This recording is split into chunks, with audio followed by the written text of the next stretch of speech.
Bonjour à tous, je vais essayer d'aller un peu plus en détail par rapport à ce que Courtney et Giga ont présenté pour Origin Trail. Et pour ceux qui n'auraient pas fait attention au titre de la présentation, celui-ci pose la question suivante. Comment allons-nous construire le Google du Web 3 et pourquoi avons-nous besoin du Google du Web 3?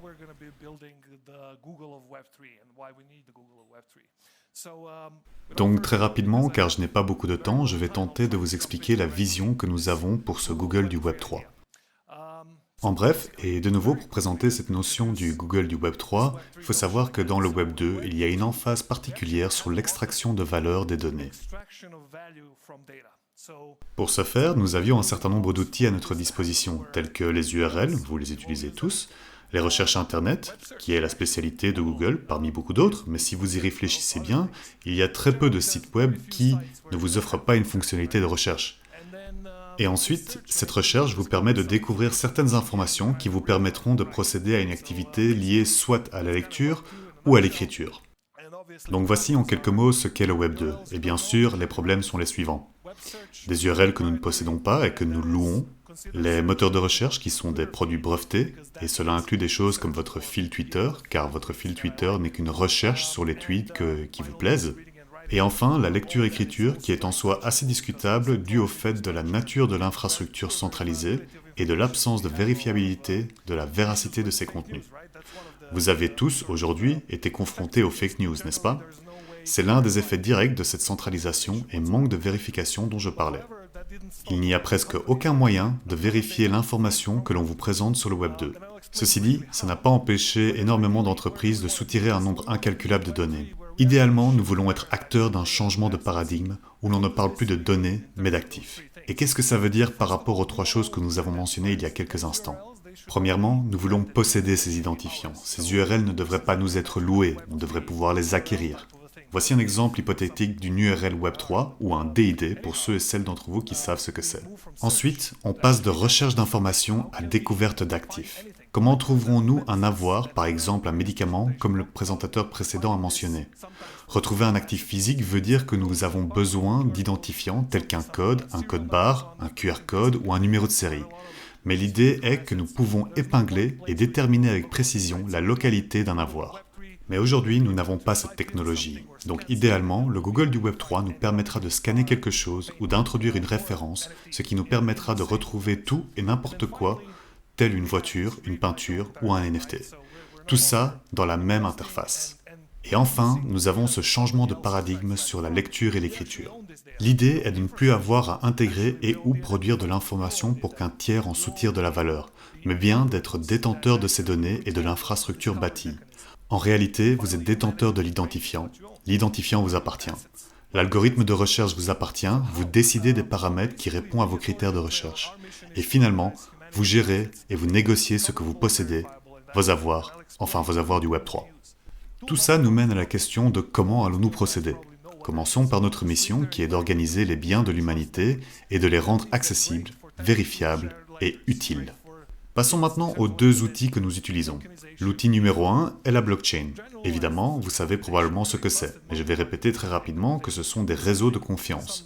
Cela signifie qu'ils sont parfaits comme registres partagés infalsifiables, super pour les DID, l'identité décentralisée, la tokenisation, la finance décentralisée, le calcul collectif de confiance généralisé. Vous passez un peu de temps à la création d'un contrat et vous assurez que celui-ci s'exécutera correctement pour tous les acteurs impliqués. Par contre, les blockchains ne sont pas de très bonnes bases de données.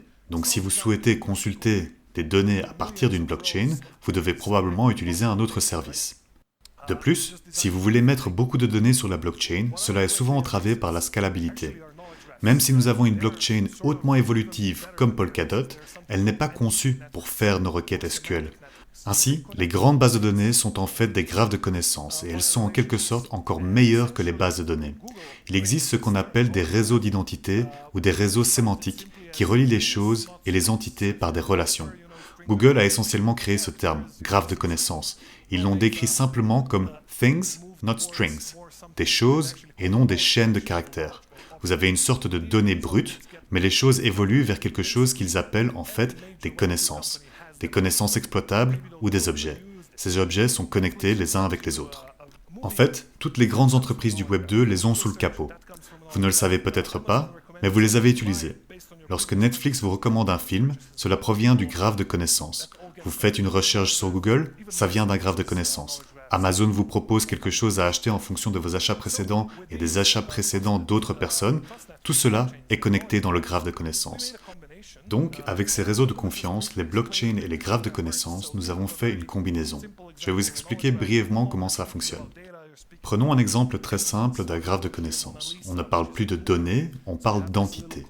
Par exemple, ici, la Joconde, qui se trouve au Louvre. Donc, vous avez une petite connexion qui est en fait entre deux entités. Et puis le Louvre est situé à Paris. C'est très flexible. C'est génial pour les recherches sémantiques.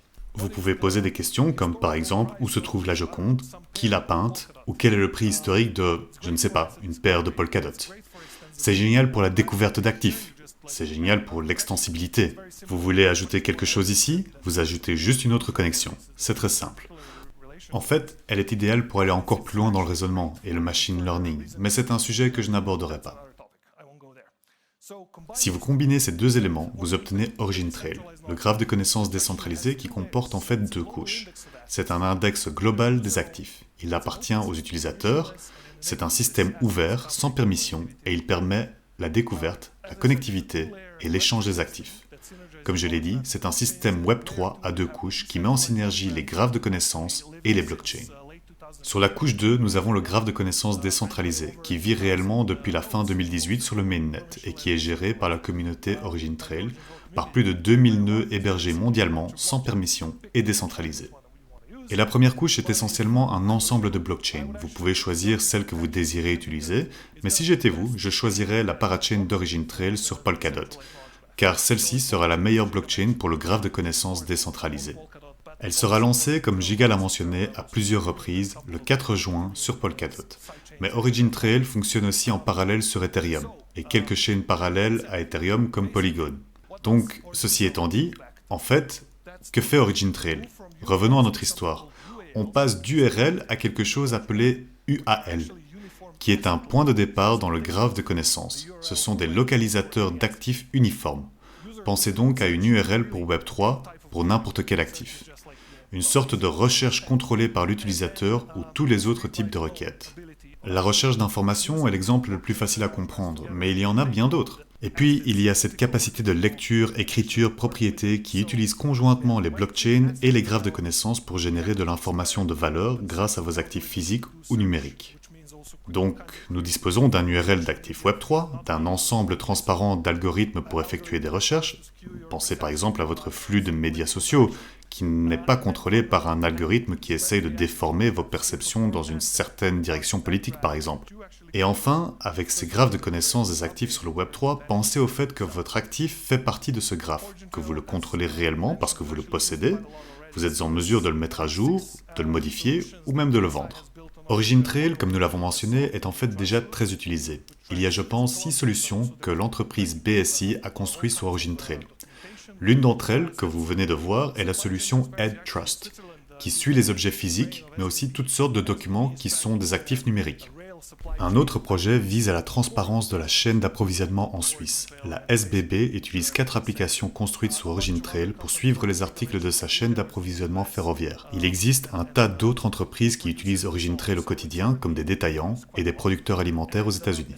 Ce que vous voyez maintenant n'est que la partie émergée de l'iceberg. Nous allons mettre beaucoup plus de ressources sur le monde du Web3, c'est-à-dire sur Polkadot. Et nous voulons aider tous ces actifs à être découvrables et évidemment vérifiables et utiles.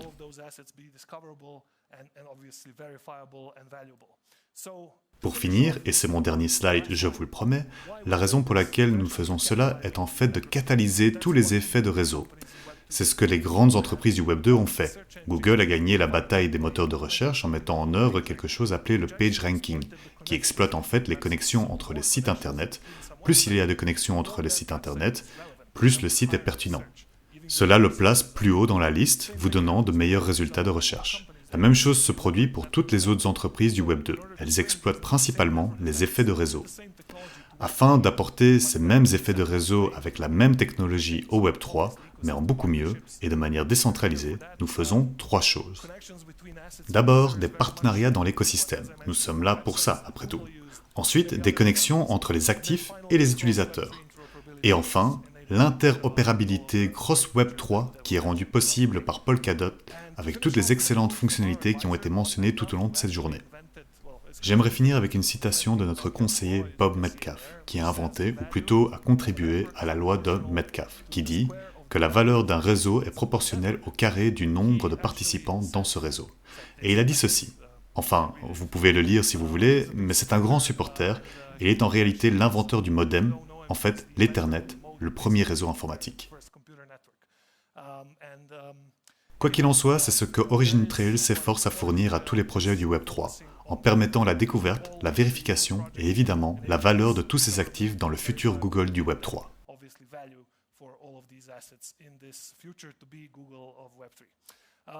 C'est tout pour moi, merci beaucoup. Alors oui, je vais répondre à vos questions, bien sûr. Si vous avez des questions, nous avons environ 4 minutes. Ces questions peuvent être aussi adressées à Giga et à Courtney, je suppose. Bonjour, merci de votre présentation. Je me demandais comment vous gérez les évolutions d'ontologie et les inclusions de nouvelles ontologies. Devez-vous restocker toutes vos UAL ?